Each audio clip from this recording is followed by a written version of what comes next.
because there's a 3-hour limit, you want to be careful when you actually start it. So see, now it's actually, what's happening now is it's streaming and it's recording what you see here. So then I zoom in on the right, and you can see like the arrows give you how to, without turning the camera, you can direct where the camera takes things. And sometimes then you have to like physically adjust the camera. I got to move say something you want to hear,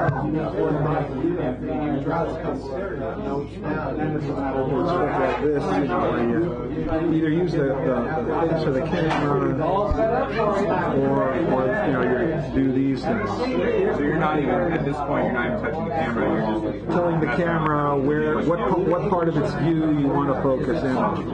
And I try to make it so the background is kind of light so that the person shows up. That's all, and we don't do that all the time, but this coming down and that coming down helps keep the light without the glare. and all you did was click on the screen. Yeah. So just screen navigation, that means that, like that, and then this, well, you can't go anymore, you can't, this is the max. So then if I really want to move it in a little bit, I do that, I adjust it around a little bit, down a bit. I'd say that the same from the same open mic in Oceanside. Let me get this going here. Small. They are so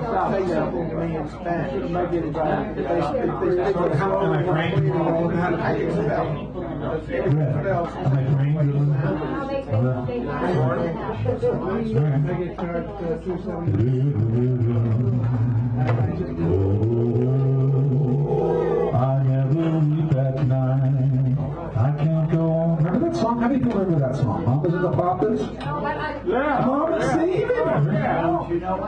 Sleep at night since you've been gone. I never weep at night. I can't go on. The Beatles wrote it. Somebody from the Beatles Did they? wrote it. Yeah. I didn't know that. They recorded it first.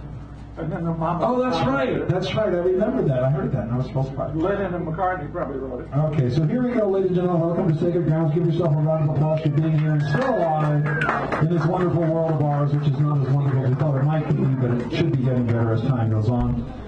My headaches. Welcome to Sacred Grounds. I'm Dan Grady, the current host of this, the longest running open mic in the known and unknown universe, serving up good food and fine poetry since 1972. Let's have a big hand for Teddy back there, our host. Without him, you wouldn't be here. And we always say that please support the way you support this open mic is by having food and drink here, because that helps him make things nice for that. And the next thing is respecting the mic, which means you must talk, keep your conversation to a whisper so no one else can hear what you're saying, not even me up here or me over there, if I'm over there. Tonight's feature, Jack Melander, where is he? Raise your hand. Oh. There he is, the feature of the evening right there. And because of circumstances beyond my control, I do not know who the keynote is or the closer, so we'll figure out that because someone was assigned that. They may be here or may be coming later. We'll take care of that. The next thing is the link on the wall over there, 5 ways that it is useful. If you can't be here, you can view in. If you want to see someone see you live, that's how you tell them to do that, and they'll be able to. If you want to hear someone's poem again, you can go there and hear that person again and say, that's what he said. It was Blake. And if you want to do a self-critique, some people do that, I know. Come on, it's only an open mic. And more importantly, it's a way to put out your word, the word, our word, any word. And that gets us to the ongoing theme, which is never doubt that a small group of committed citizens can change the world. Indeed, it is the only thing that ever has. And that's dear Miss Margaret Mead. Now, thank you for that. Tonight's theme in particular is derelict. I forgot to send that out because I had all the writing together, but if you have something to do with derelict, as I know I have, then that's the theme. And a few of the prizes. Ojibwa Warrior, Dennis Banks, and Richard Odes. Erdos. I don't know how to say that. The masterworks of Unyo Ihiyoshi. Oh.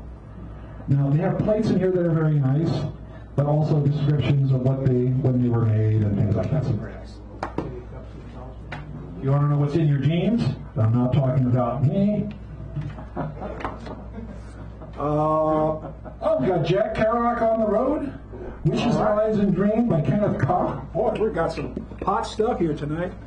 Let me see what the rest is. Zen Mind, Beginner's Mind. We got Philip Levine and 14 Hills, the San Francisco State University Review from 2015. And of course, that's before it did change. And then if none of those ring your bell or shoot your chime, You can decide to be the keynote, do the last word, choose next week's theme, or become the mini feature. That's what those are all the door prizes and the essential things for the evening. Is there anything else? I'm paying. No. Sometimes I have a person help me over here at the co-pilot. Tonight's co-pilot is Red over here. Give him a red.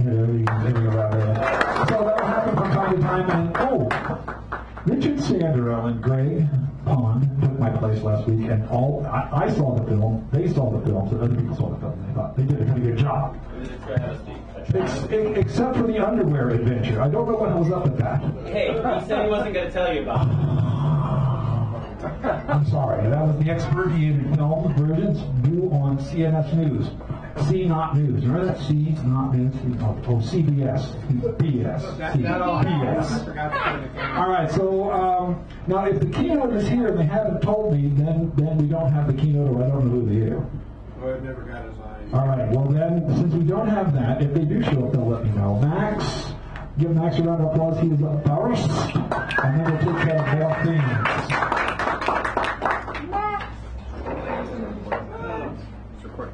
Yeah.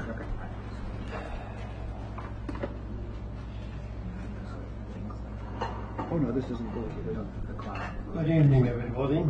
Oh yeah. I will do it in English. It's not my first language, but anyway, not auto choice. This is a blessing for my secretary, Kit Noel. He is only 24 years old, and he is a knight for or of food revolution. And he is following me. So I will read you something that is happening the last days. And he helped me out on this. So here's my knight.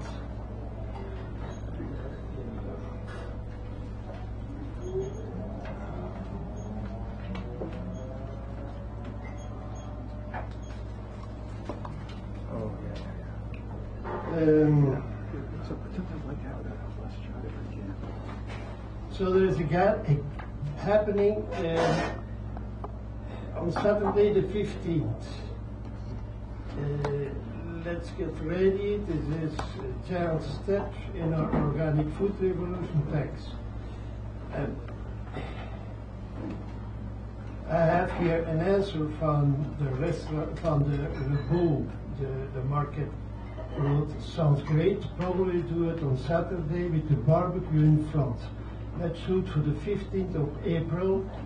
So this is going on, and here is the beautiful presentation from Joseph, my knight. Hey Joseph, we have been chatting about an event to unveil the organic garden towers at Le Beau. Le Beau is situated on Leavenworth and Clay. Max told me that the tentative plan was to hold it outside, invite people to paint the towers and your pickup truck, and make it a social street art style gathering. We are inviting artists, friends who want to help, and friends of the neighborhood who are interested in using organic garden towers themselves. Personal homes, goats, schools. This could be really a cool event. Casual but historic and lively. Does this sound all all sounds about right. Anything missing? When would be a good day and time to do? So he responded the 15th is okay. So we are blocking probably the road this day, and so they have some artists from the convent on Oak Street. There are 25 students, and they, the students, will decorate the garden towers. And this is really very excited because at the same time I'm inviting old things that I had from globe with the light inside and changes to reminize our earth. A globe for a healthy new earth with all the minerals, trace minerals, with a healthy forest, etc. So I am supporting for many years this organization in New York, is Reminize Earth International, and just they can save our world here. The farmers, all of them should use it. It gives all the minerals and trace minerals back to our holy earth. So this, I will do an auction for this piece here on next Saturday, so Saturday 8.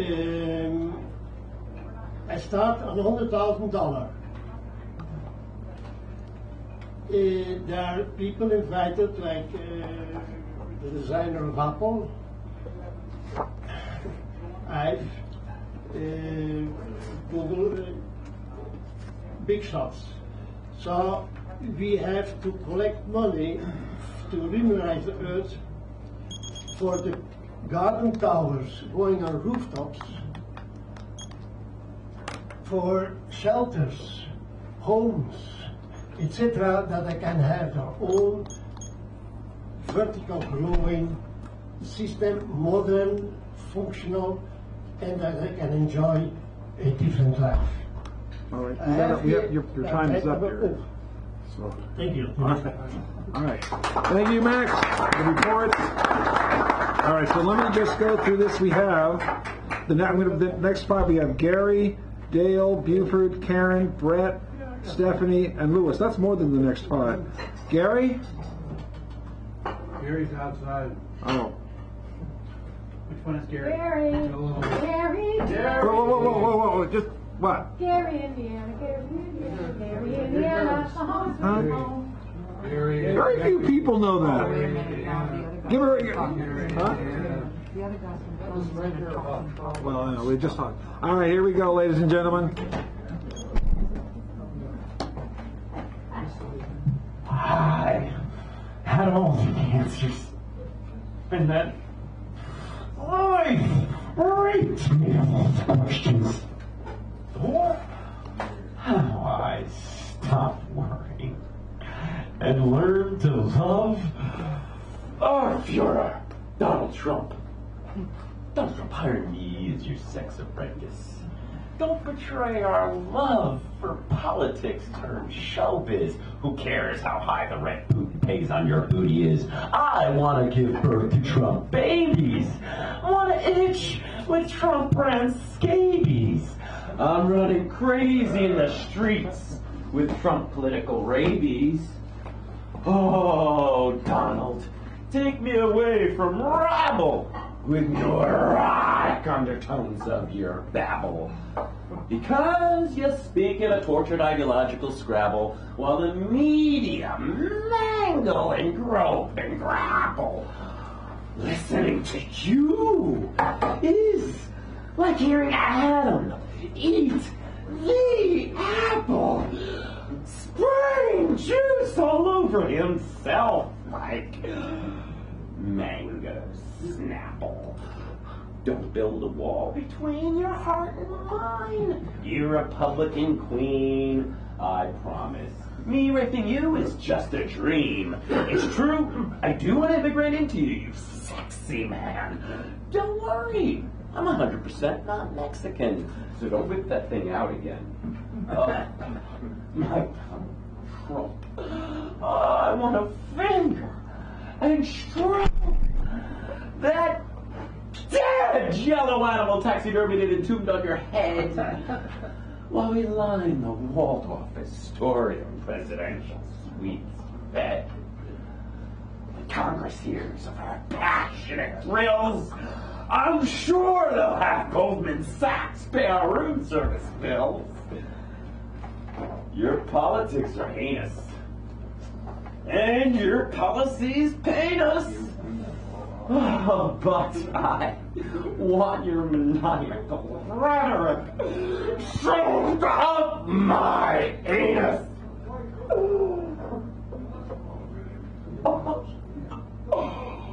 It won't hurt for long. Less than a decade of Donald Trump tears. At most 8 years of realized Donald Trump fears. So Donald, fuck us in your fits of fascism. Piss on us with your wit and wisdom. Choke us with your words until we're sick. Donald Trump, you suck! So why not my dick?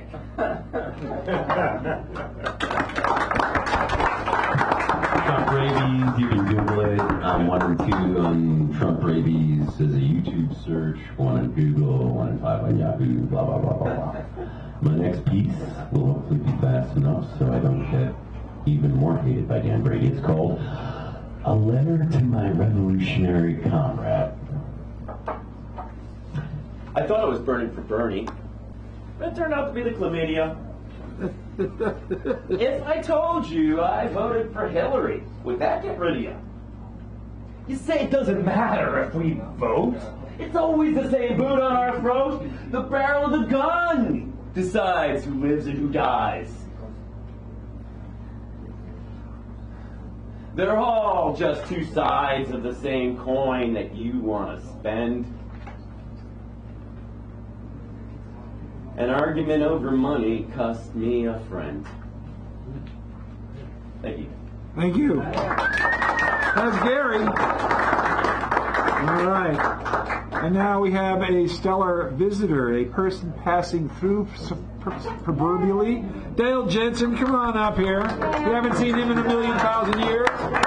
Century 2, what's a man of Manterra between friends? Yes.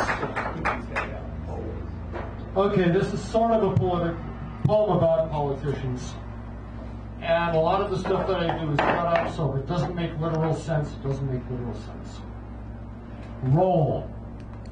Please send me classic cartoons of the purchase of the Louisiana Territory by Tutankhamun and Davy Crockett, using 10 million cigarettes as currency, and of their roll down Madison Avenue past maddened crowds that thought it was the World Series, while the ball players waited stranded at the wrong subway stop. I need those cartoons now. Not the tobacco, not the land, maybe the crowds if they adore me loudly enough. Oh crowds, if they had, I'll promise anything to you. Flying subway trains, buildings deep as they are high, new land empires on the speculative soil of other planets, new promises I'll make every day as long as you keep cheering. Oh crowds, don't chase me down subway tunnels, down alleys lined with the broken glass of shattered perfumed politics, until I learn to fly like a superhero, elude your love, and you have to plead with other thieves for cartoons of my legend. Yeah, I remember that. And this sort of has something to do with kind of maybe derelict. Derelict or dereliction, any of that's good. Dear, the man whose body they electrocuted to energize the spirit of the Frankenstein monster mellowed. The taste of food meant nothing to him. All he really enjoyed was the texture of the things he bit into. He wandered the neighborhood slow-footed, spoke slowly in fragments of other people's sentences. No worry, no sympathy for the people he talked to.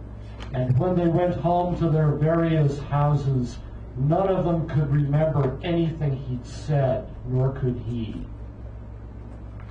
Someone is walking the hills above our town. He seems stupid, shallow.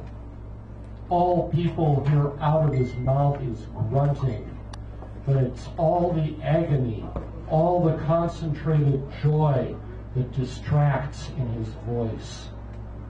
Maybe they didn't suck it all out of him after all. He lives out of town anyway, out in the woods, among the brambles and the flea-eaten deer. So people hardly ever run into him, hardly ever have the chance to hear his scorching voice, to get seared. Thank you. Dale Jensen, hailing from the East Bay, on a voice. We will. Not bad for a 1,000-year-old poet. Yeah. He doesn't look a day over 950. Not a day. All right, Buford, you're next. Come on up. Give him a round of applause as he comes forward, please. Then we got Karen, and then Brett, and Stephanie, Louis, and AstroTurf Bagoon. I usually write fairly short poems, but I'm real short tonight. This is called To You. Why aren't you here? San Francisco is a great town, except when it doesn't work for you and you go down to the border. I wish I could tell your former boyfriend how much he hurt you. Do you think he knows?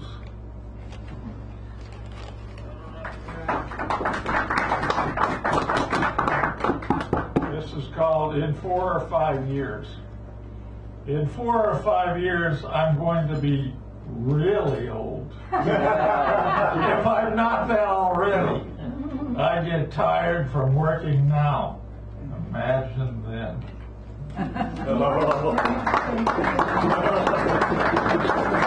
Okay.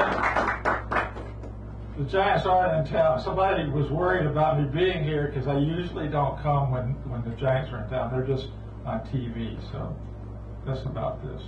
Baseball's on tonight.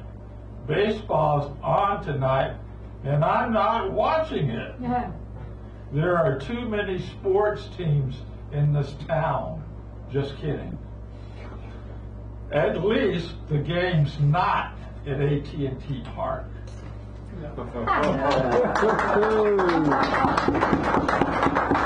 Thank you, Buford. And now, Karen, the magical Melinda Magoon, as she's sometimes called, except not in public. Yeah, right. Her round, please. Is this about right? Can I keep it straight? Okay. These are impressions. I haven't read them, but I've been kind of going around reading different poems that are my impressions of Cuba. I actually went to Cuba last year, and got a lot of impressions. And the last poem will be about Hatui. How many of you know him? He was a guerrilla a guerrilla operator against the colonialists, and he would come dashing out of the forest and try just to shave down the colonialists, get them scared and hoping, and eventually he was burned alive, and the Catholic priests tried to say, it'll be okay, just swear your allegiance to us and everything will be fine, and of course. So, 60 whispers. This is not about Hatui, that's my last one. 60 whispers frame the ghostly city, rising from debris of yesterday.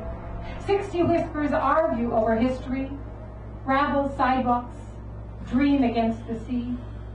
Havana's glorious theater reigns sovereign in moonglow. The Prado feeds the Melisson. Beloved seawall promenade for lovers, fishermen, and youth. Youth who whisper 60 whispers, while skinny cats slip silently between the shadows, framed with 60 whispers. 60 whispers serenade the ghostly city of Havana. sunset pillows. Sunset pillows, gold and yellow, make an ocean bed. Darkness falls upon its sweetness, turning gold to red. Another nighttime pulls its colors over Cuban sheets. Havana whispers in the darkness, how soon shall we meet?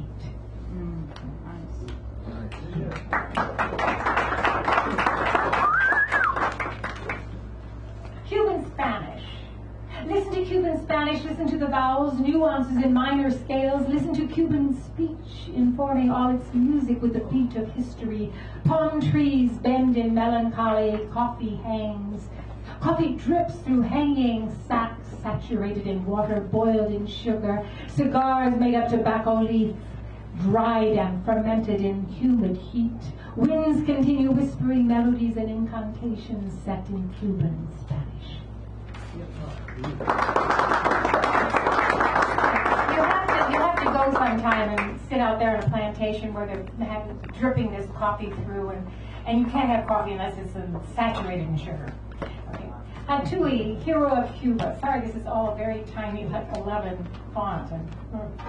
Hatui, leader of the Taino, blessed forest of Cuba, sheltered you, her son, sheltered you and the warriors, all those who would embrace their mother, the forest. Its rivers and wildness, its songs and murmurs, birds and creatures nurture and comfort those who would save blessed Cuba from colonial desecration. The hand of the forest stretched out her hand to caress her son and those who followed him, singing and stinging from the forest, sending well-poised arrows into invader camps, and yet betrayal of a Taino villain slipped like poison to the legs and arms of Hatui, stole him for the Spaniard Velasquez, who burned his son of courage with the wood of his devoted forest mother. While churchly vassals asked for his allegiance to a fickle god, he succumbed to fire and heat and burned with his own mother of the forest, while she would wait in whispering trees, tell the story and mourn the sun, mourn his ashen spirit, waiting for a day when Hatui would return again to save his Cuban home. Can I add something here? I read this to a fellow who took me horseback riding. It was really interesting, and he was a fount of amazing history of Cuba, and he didn't know this poem at all, and I read it to him, and he said, Karen, that is amazing. Hatui is a ghost in the forest. He makes circles, and he leads people home. So it was just really interesting how deeply profound. We were talking about the deep state, but this is a totally different. The profundity of spiritualism in Cuba is amazing, and it is totally believable. So I thought, after I read this to him, I said, this guy, Hatui, just really meant something to me when I read the story, and he said, he should, because he is alive in the forest now. And you saw my allusions to, it was the forest that burned him, the forest, but did not betray him. The forest still holds him and leads people home. So. Karen, the land of the goon, thank you. Wow. We travel the world here. And now, Brett Benson, come on up. Give him a nice round of applause. My co-pilot of the evening who is looking at this video, making sure it does what it's supposed to do. And while he's up there, it looks good. Hey guys, just went down to San Diego last week for spring break. It's pretty fun. Yeah. How are the beaches? Amazing. Like Hawaii. 72 degrees, not a cloud in the sky. Yeah, I know, it's ridiculous, right? Alright, two quick pieces. Someone once said, when your mind goes to new dimensions, it can never go back to the old ones, or notes very close to this message. It makes sense upon close examination. It is both a wondrous yet terrifying concept, possibly related to the Taoist principle of the yin and the yang symbol, or the direct order versus chaos theory. The connections here are concrete yet complex. Can you accept foundational grounds, which are not always transparent, but rather intricate, where comprehension cannot come solely at a moment's notice? Not many can, as we fear the darkness still, 25,000 years or so out of the jungle. But this is our reality. For Jekyll, we are constantly pushing to keep hide demons and the monsters at bay.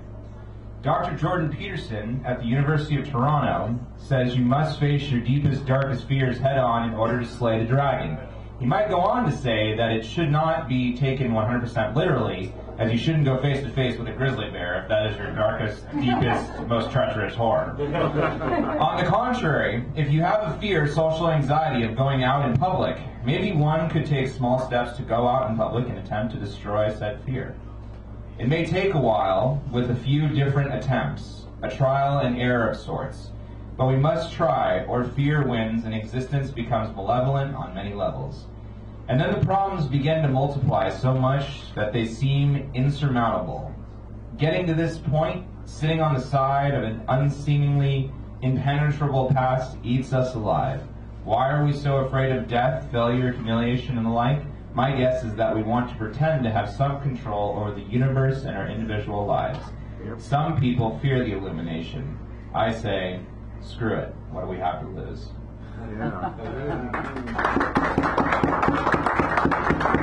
Alright. What can I say about a person who helps me draw my breath in the morning as I awake from a long, deep slumber? We are not alone in the universe, as one might think we are, when they open their eyes to find themselves in a world such as our present set of circumstances. All of this social media, and we feel alone, because there's almost nothing social about it. With that said, as much as waking alone can be traumatic and lonely, one person next to your side as the dawn's rays burst through the curtains shows us that we all desire some form of compassion and companionship, though not always in the form of a person. Further still, however, the soul uniting with a second soul, there's not much better than that, especially when you stare up at the stars together, gazing into the vastness of space. Do the stars have the answers? Possibly. We are searching through them together. Maybe with a second pair of eyes, we will find something we didn't see before. There's a very special feeling when you look up at the stars and stare into forever with another person. Some are completely horrified by the purpose or the prospect. Others want nothing more than to observe the beauty above us and beyond. Finding that person with whom you share the same thoughts on such matters is rare, and you should treat them like the most beautiful star in the sky, as they exist as the brightest of gems in the treasure you have found. The best treasure, really, finding yourself in another person. Thank you. Thank you. That's Red. We'll call him Red. Call him Brett, call him Red. Don't call him late for dinner. It doesn't like that. Thank you. And now, the wonderful, magical, multi-talented, completely amazing Stephanie Manning is coming to the coming to the mic. Give her a round of applause, please. We got Louie after her, then Owen, then Richard, then the Paper Hat Boys, and our teacher Emilio Estevez sends his regrets. Lots of good words there. That was great. And I was going to say, April 15th to 23rd is also California Native Plant Week. So super bloom happening up in the down in the foothills. Let's see. I have to apologize for the darkness of my poems. I just can't write a happy poem. A happy poem. Yeah, I just love listening to the words you people put out. It's so wonderful. Anyway, this goes. Old lady hangs on to what she's got. Bad times ahead. Poets hunker down in the cave of despair, reading about what his next disgraceful act will be, our billionaire in chief. Each day getting worse and worse, and the world is staying away from us. Foreign people worry as we do. I search for the tundra swans here at Martinez, but an oil train is parked and the tank cars block the view of the straits. Gray skies overhead. Where is color? I suppose at the super bloom where poppies carpet the mountainsides and Clarkia tall after the rains have tiny fuchsia orchid-like flowers, proudly out in the field. Will you poison the air here with industry he retrieves from China? California, how I love thee better than any lover. Your environmentalism is my heart, welcoming diversity and sanctuary, You are the love of my life, with your wild rivers and amazing and sacred mountains. Your natural history, rising and falling, slipping and sliding, desert droughts and wetlands. There cannot be any better place on earth. How can we save you? A great storm rages in the east, and a poison cloud threatens to come this way. No wall high enough to contain it. Poets unite. The time to leave the cave is coming. Oh,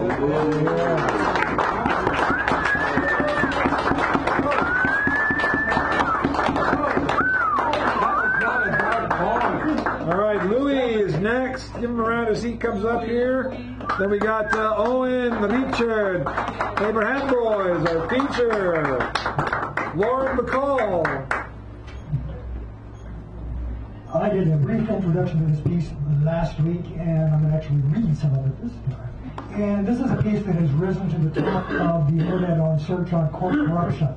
The piece is called "Pervasive Corruption of the Court in S. Lewis Martin versus Google Inc." or "Big A Judges Take Their Cue from Pinocchio." It begins with a quote from William Shakespeare, which I actually quoted in the court. Google suggested that it was cited for contempt of court, but the judge decided it was not wise to go up against William Shakespeare. The quote was, "In the corrupted currents of this world, offenses gilded hand may shut by justice, and oft 'tis seen the wicked prize itself buys out the law, but 'tis not so above." Introduction: Judges as liar politicians. There may be some better illustration of the corruption of the court than in the case of S. Lewis Martin versus Google Inc. Probably William Shakespeare knew it, probably Charles Dickens, probably Carlo Collodi, and probably the various authors of the Bible. But it is hard to imagine a better example in modern times. When Google disappeared CoastNews.com so that Google could replace the top-ranked search results of CoastNews.com with unmarked, paid-for ads, Google violated both antitrust and fair business law. Moreover, Google's action deceived the public, which had the expectation that it was giving unbiased search results. That is, the public expected, for example, that a search for a painkiller or a cancer medication would return the best or at least some viable medication, not one of the pharmaceutical companies that they paid the most to have its medication appear. Martin objected vigorously to the disappearance of CoastNews.com, a website that provides feature articles, photographs, and portraits of three sister cities, San Francisco, Paris, and Shanghai. Behemoth Google did not budge, so Martin filed a lawsuit in Superior Court in San Francisco. But Martin was warned up front by Google that he would just end up paying them money. That is, he would be the victim of the court as well as Google.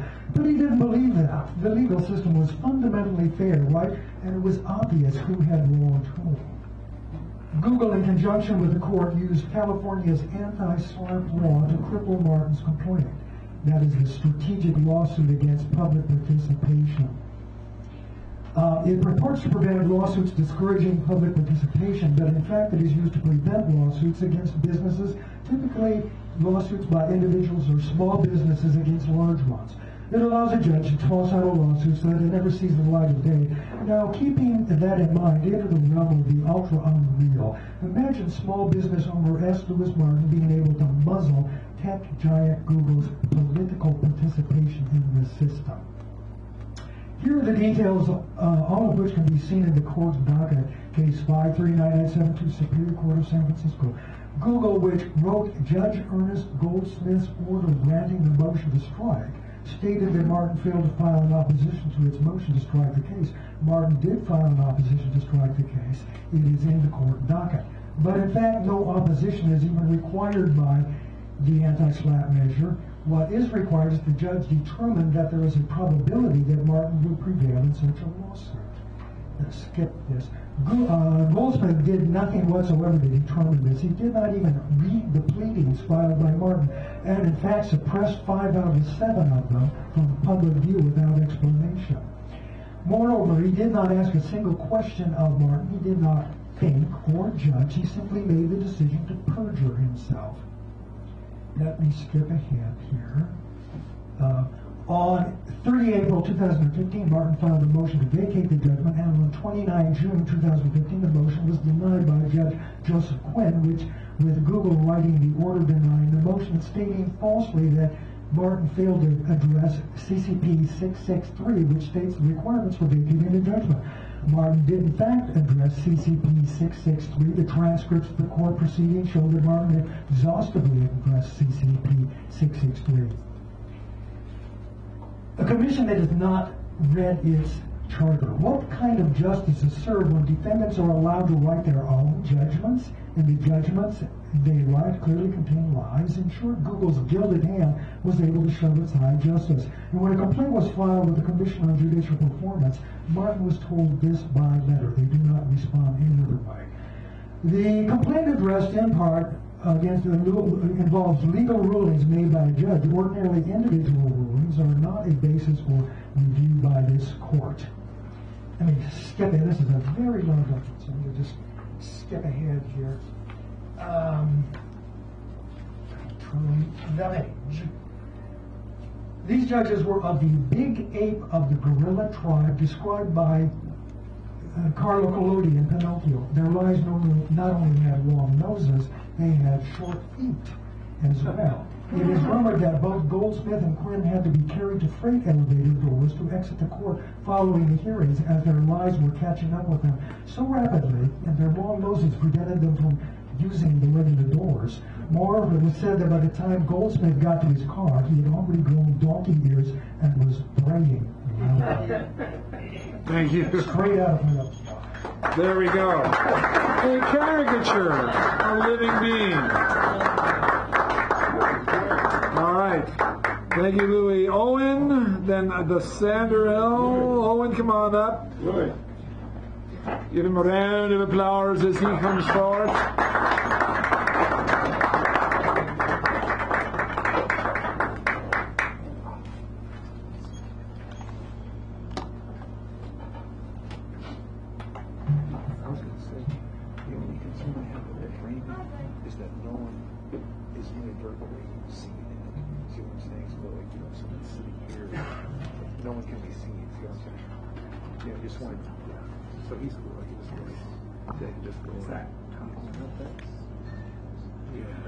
Can everybody hear me? Yes. So people don't. The Esperanto of the psyche. I said that to a chick at a party one time. Laughter seized us and threw its spirit with us right across the room. Sonnet in the rain. Through the coldness of February, a bleared drizzle of winter's knocking about. Soon to re-enter the vacuum of its final estuary, of the mortalness of the mortuary, of the paleness of its center. Gravitational as the orb of glitter of the brownstone constabulary. Morbid contradictions have a flare in my strange uprising.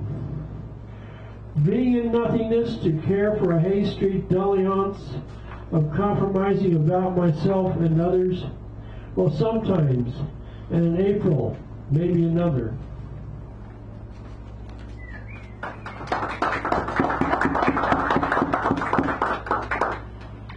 Light particular. Last week the lights and nights seemed to descend to heaven, a pure softness of Havana and Ecuador, enchanted futile San Francisco.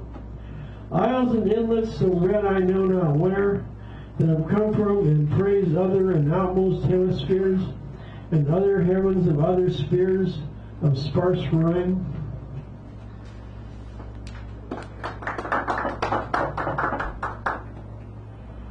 Yeah, rebels eat babies.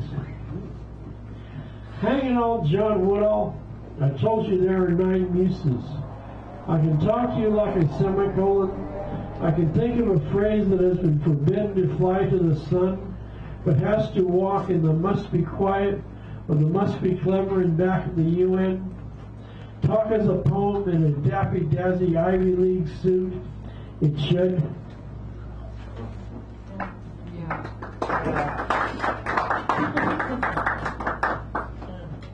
Throne of fire. I think sort of surfers on Friday nights, of images cracking on the jetties, of the stoked-out reverse with long lines, a la Whitman and Olson, that you can ride and ride as a lone surfer rides a 20-footer on an endless cloudy day of seeing into himself by candlelight between his legs on Saturday nights of summer. I read of Mickey Doran's death like a night closing like Russia, like Borscht, like an endless drunken Gazotsky of fire, of vodka. Vodka, you fool. Endless vodka. Of the blue crown void, of the flip side into eternity and reality. My drunken comrades, on Nikita, Nikita. Drunken comrades. My drunken comrade, yeah. Moratorium. Sunday hums like a leaden bee around me all day long, and the 71 bus brazen like a tree of knowledge of San Franciscans, among all others in the babbling, reducing the tender phone of Bacchanalia to the clenched fist of Chinese gabbling, Hong Kong cat of melancholia, offering the pungent studies of death, stabbing each placid eyed easy rider, a nice roller coaster journey, easy to forget our uprising of yesterday, like a toy glider nestled next to the rocks, upscale, down midstream, myself now alone, perchance to dream. Thank you, Owen. Owen Dunker, ladies and gentlemen. A round of applause. Thank you. Is Richard Sanderell in the house? Richard Sanderell? I'm a stand-in. Richard Sanderell? I'm the stand-in for him. Oh, you're going to stand in for him? Yeah, I'm Marlon Brando, the one that's going. Marlon Brando, the Wonder Man. Going toward the heavy side. The heavy side. Marlon, are you here? Someone left this up here. I don't know whose this is. All right, there you go. Stephanie, that was not a dark one. Huh?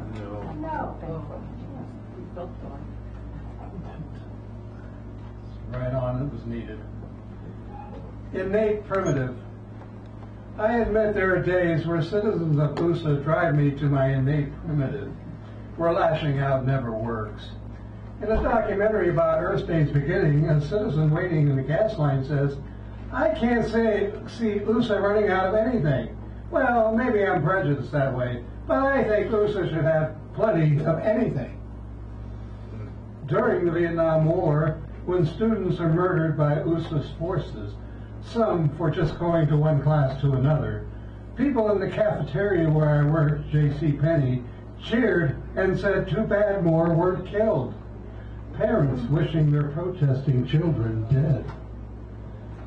These are the same people who go to the Garden of Eden, an erotic dance dive in North Beach, where young couples, male, female, engage in seemingly real sex acts as their parents watch.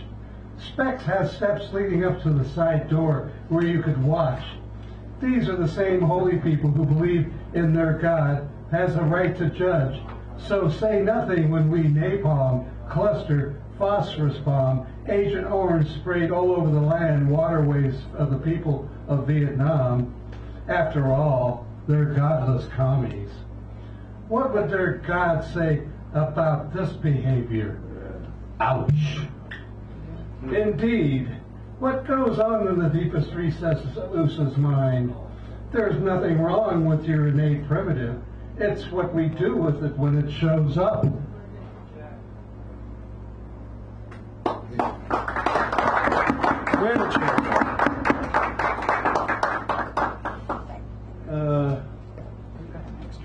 Well, I wrote this a while back, but it fits because of what our resident rump wants to do. Who's the lazy one? Hey, gringo, who's the lazy one? Alabama found out. They made farm workers from the southern borders unwanted and illegal, and the workers obliged them by leaving. Alabama found out they can't survive without them. Their own citizens won't work for these lowly wages. They can't handle the hard work and harsh conditions that are forced upon the farm workers. They can barely lift 75-pound watermelons, let alone throw and catch them down the line to the trucks. Wow. Who's the lazy one, gringo? in San Francisco, when walking early in the morning from one end of the mission to the other, one sees tired Latin men and women, most all who have indigenous blood, going to work looking tired. In the evening, when walking to the opposite direction, you see the same men and women wearing work on their clothes. Tired, they walk home to their families, having done work most white people won't do. Go to any restaurant and you will likely find it a staff of Mexicanos or Central or Southern Americanos, and we call them lazy. Hey, gringo, who's the lazy one? How long would the gringo survive in the tomato or strawberry fields, picking fruit in 100+ degrees without shade, or survive the cancers from pesticides brought home to their familias? And yet, for all the farm worker gives us, we treat them less than subhumans. You think that they should work for us for free for just being in the privilege of being an USA and serving your needs. You're the entitled ones. Hey, gringo, who's the lazy one? That's a Sanderel. In case you don't know, we call him the Sanderel because his name is Sanderel. All right, this would bring us to you. I was trying to give you a signal that you were the next act up. I can blabbercate while you're doing your thing. I'm going to blabbercate. So there was this a haiku, a set of haiku that I wrote that has to do with 2012, and one of the haiku is, the first haiku goes like this. I'll just do them all since he's getting set up. The first haiku is, this world's ending, not so much a concern as what comes next. This is from 2012, mine. You can go back to that.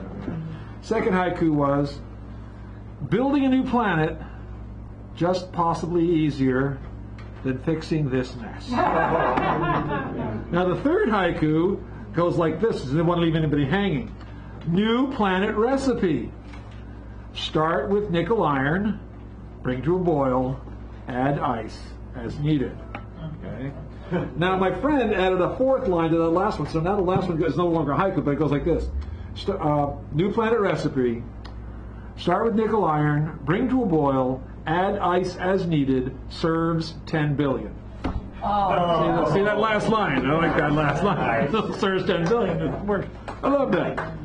So anyway, that's me. I was blabbercating while he was getting his organization organized, and now the paper hat boys are on a tear. Give it up for them, please, as they come forward.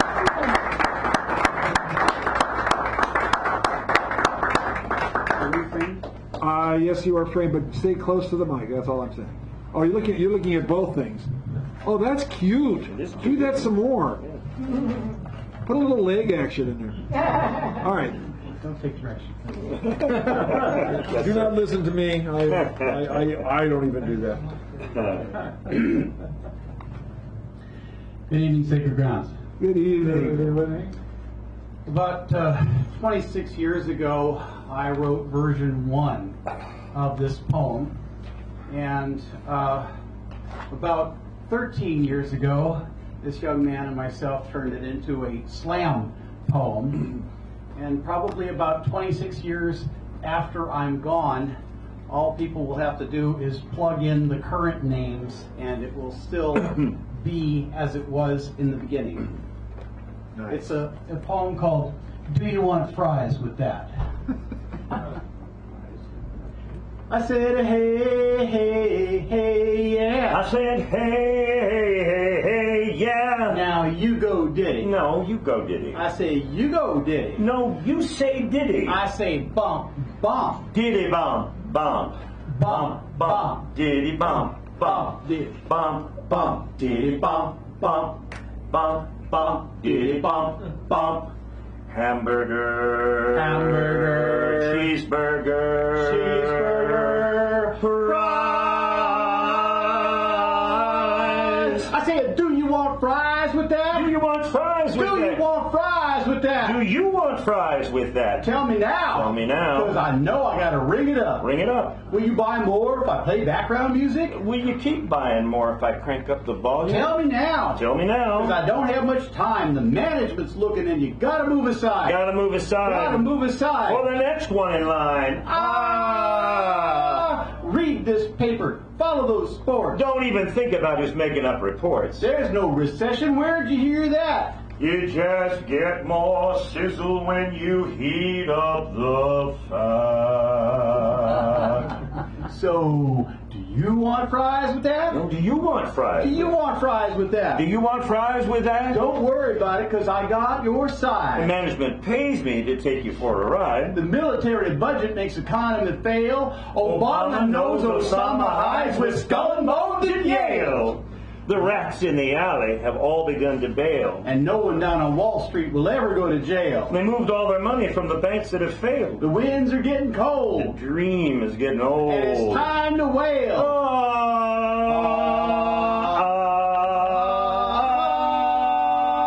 The Trump administration will not bring back my job. America is leaderless unless you count the mob. We once had skills and new ideas, but now we are bereft. These days it seems that hamburgers are all that we have left.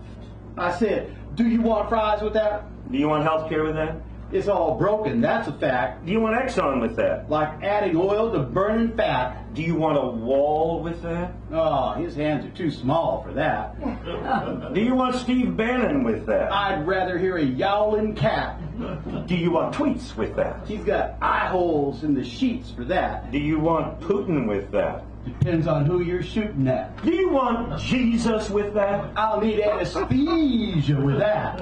Well, I can show you where that's at. All right. Bum, bum, diddy bum, bum, bum, bum, diddy bum, bum, bum, bum, diddy bum. Abraham boys, do you want fries? Do that. I'll say it. I said, do you want fries? Stop the video, ladies and gentlemen. I forgot. Stop the video. Oh, wait a minute. You should, can you put, you gotta put his name spelled correctly on that so I don't misspell it like a horrible person that I would ordinarily. I'm just gonna stop talking now. Good job. All right. This is one of my favorite parts of the evening. As I like to say. Am I okay? He does everything. All right, so the feature this evening, Jack Melder. Yeah. Give him a round of applause right now. Come on. I have to brag on you first here for a minute. So, Yeah, have a seat. yeah, this guy's poetry has it's always been fascinating to me because sometimes it's humorous, sometimes it's serious, sometimes it's interpersonal, sometimes it's historical, political. He covers the different areas. The thing that I notice is the language has a high percentage of well-chosen, crafted, chiseled kind of words that you don't usually hear or use, and you go, I'm going to use that word. And he brings those out. He brings those words back to life. That's one thing, but the way he says them, the way he uses them, the fact that they're used, and the quality of the way he expresses himself is just incredible. So he's over there. It's okay. I have one more thing to say. Very briefly, one more thing. He is great. Thank you. Bring it on up here, Jack Melder.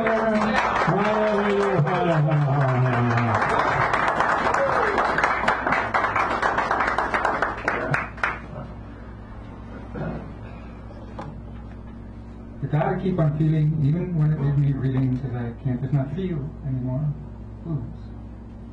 A few months out of the incubator, this queen preemie poet supine in my crib couldn't turn over as my broke dry raider belting me through the bars in his angry bib.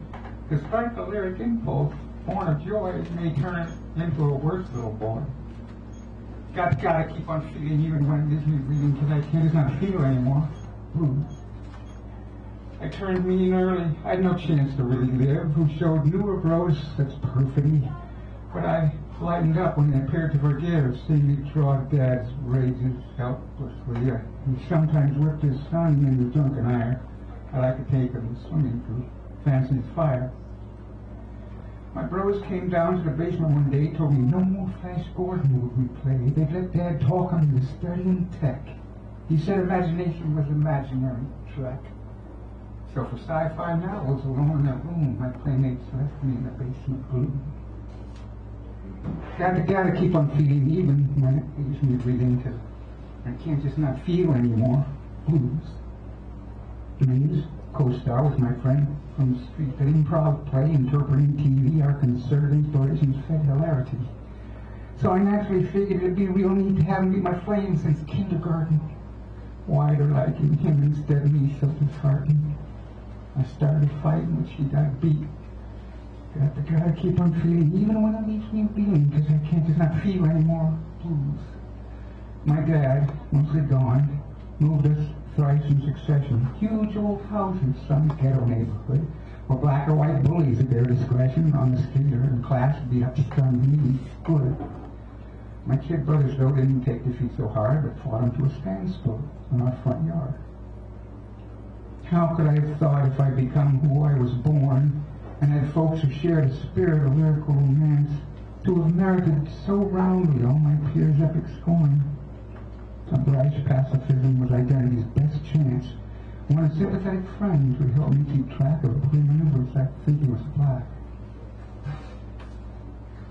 Since math test A's, but not my essay ones, won my father's praise. His tuition funds went to shooter bros when we left high school. Dad made me, though, feel like a fool, saying, good sons go to college, bullies never will. So I had to join the service for the GI Bill. Gotta keep on feeling, even when it leaves me weak, because I can't just not feel anymore. Blues. Recruiter promised language school out in Monterey. I signed my enlistment papers that very day. But down in basic training, drill instructor told me, recruiting sergeant's promises you can just throw into the shit can. You're mine now, you know. Our 2-week clerk schools where you're gonna go. Gotta keep on feeling, even when it leaves me reading, because I can't just not feel anymore. Blues. My Colonel Math prof, from our isolated base, told his Airman Ace test student confidingly, my civilian English prof was a queer disgrace, though he lit up many a dark stanza for me. When for pushing Air Force pencils my desire lost its clout, they gave me a court-martial and early out. Gotta keep on feeling, even when it leaves me reading, because I can't just not feel anymore. Blues. You gotta grow sideways, brain so smart, you really can't grow a mind with heart. So after discharge, I buckled down for Asian math, made my brothers frown. Then I changed my courses to English I espouse, and my bros and ma kicked me out of the house. Gotta keep on feeling, even when it leaves me reading, because I can't just not feel anymore. Blues. Yeah. Drove out west where tuition was cheap. Got waylaid into a ghetto hippie commune where free love proved a vow you couldn't keep. Though on to tune on Jell's mints, you glom, you and your artist pal, mine and starve, deduct the draft. And when I met in college, the girls just laughed. Gotta keep on feeling, even when it leaves me reading, because I can't just not feel any more blues. Footnote. I'm the one who didn't hold free love together in a world of possessiveness and jealousy. Though my buddy and I couldn't be sure whether our girls, having ravished us thoroughly, couldn't just up into the same for another. And when we asked him, heard him agree that my buddy and I could be those other. We fought had command variety. Till the draft wrote my friend, and he grew quite thin, so since one of our girls had an aunt who could cover their expenses till the 4th deferment came in, they left 4 people, each with just one lover, living as couples in estrangement's sin. I had used the GI Bill, though protests swept through town. I quit my drugs and smokes to try another way. With clerical and classwork, endless sitting down, I jog, skate, cycle miles every other day. After work hours of dining down on weed to revive me for lectures on creativity. Snapshot of the month. Here I am gliding downhill toward an intersection, making a sudden right turn off the toe stop of my left skate to avoid slamming into a crossing semi. 3 years on, art student and gutter snipe. In interesting times, I found him seldom right to take off work to meet with profs after class or have an affair with some accommodating lass. Only work days then study for honor roll, nights full of sirens as the riots take their toll. Gotta keep on feeling, even when it leaves me reading, because I can't just not feel anymore. Blues. Some hooker take me home to meet her mother. They treat me with warm deference and regard, but frequently they have an absent brother and son to speak of him who was always hard. So now, how that summer could I check where he was at? Just joining porcelain night, fight back, that's that. Gotta keep on feeling even when it leaves me reading, because I can't just not feel anymore. Blues. Footnote. 5 wars ago, I thought I might be big and solidarity with ganging guys I'd seen do riots, slouch, I hit a pig. If you can't fight, this may not prove too wise. In jail my first week there, a bunch of dudes gang raped a young grass dealer late one night, who next day called the guards and me includes as one of his attackers, so ran right into the compound rolls the paddy wagon. When I therein with 5 perverts accused that sat a half an hour, my spirits flagging, the victim changed his mind. I was excused. Could I, my fellow inmates' taunts survive?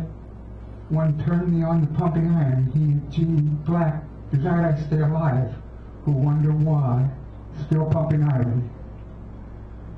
Girls at the office may suspect a college man. Like classmate girls who see the heedless work. Incredibly, of either place, a fellow can probably get lucky if flirtation doesn't shirk. Since strapped for time and cash with mere technique, I sometimes found a lover for an evening alone. My black sheepskin is sent by snail mail. They save the ceremonies for the grads who don't hit cops. Times changing, school jobs, prospects fail, but civil service warns you if your test scores tops.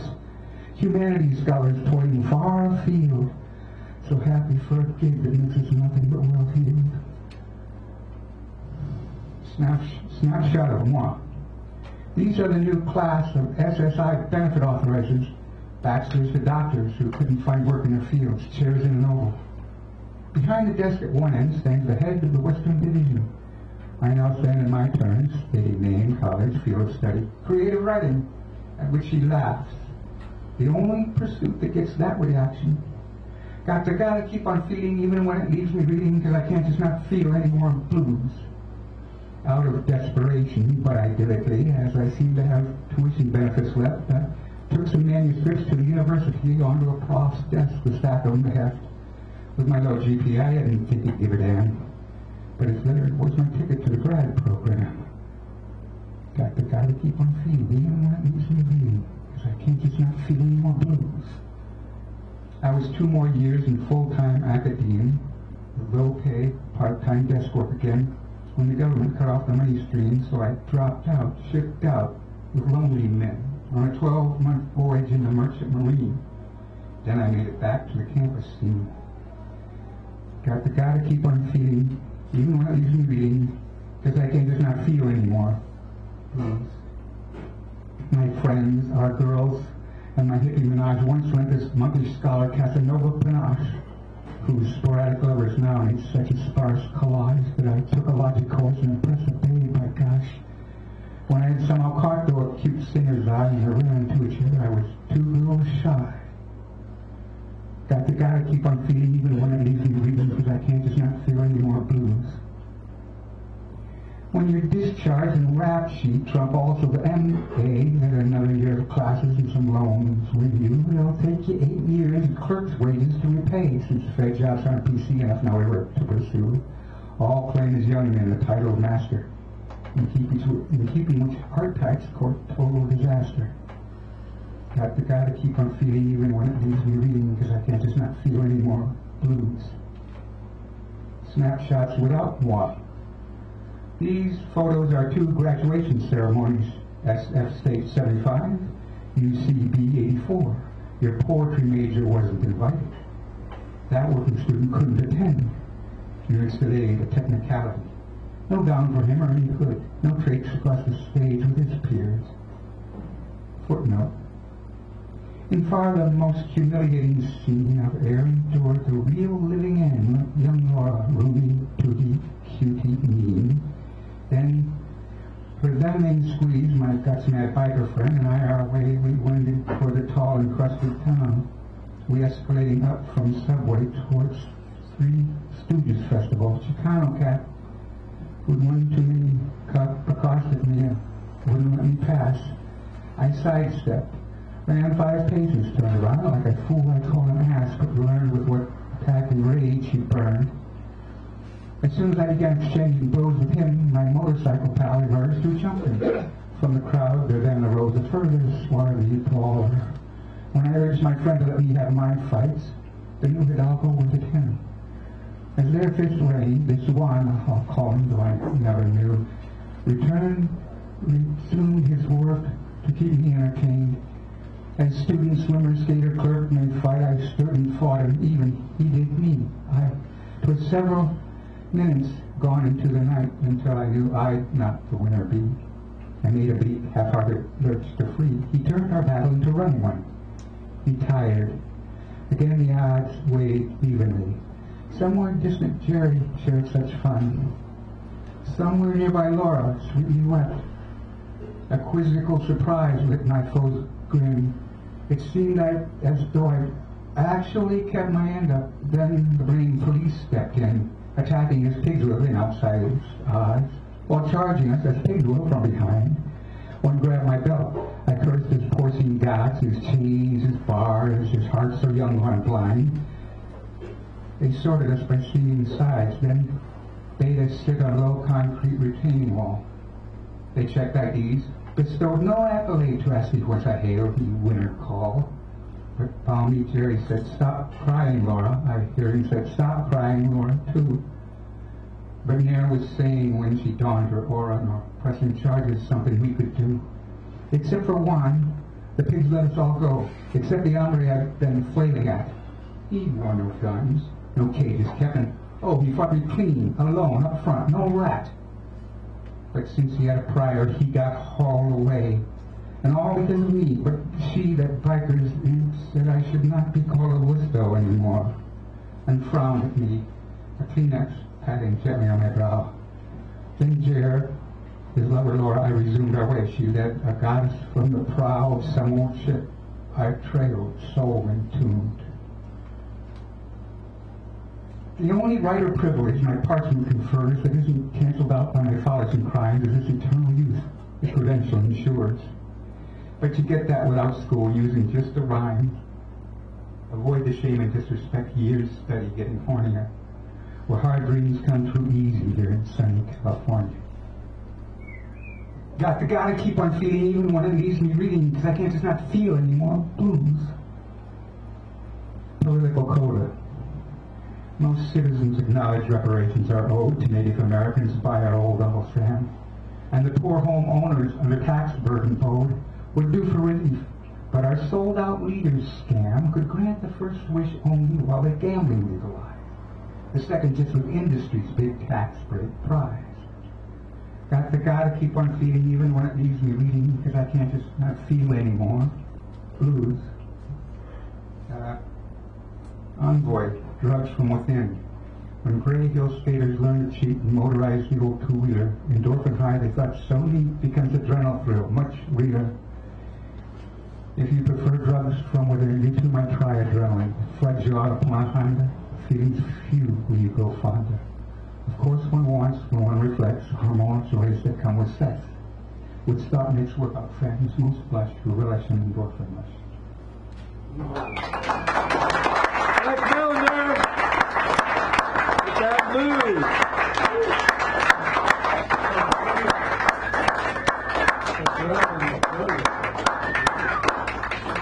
Thank you. What we're going to do now is take a short break. I'm going to be reading after the break. I forgot to put me on here, so that's the way things go. Oh, the line's going, don't worry about it. Yeah, I went out the door over there. That slime trail over there. Yeah, anyway, that's the money. So we're going to put this on pause, and then we'll be back in about 7 or 8 minutes. And Zane, where are you? You're going to be coming up right after the break. You break it open. Thank you, Zane. All right. So then you want to stop it, hit the thing.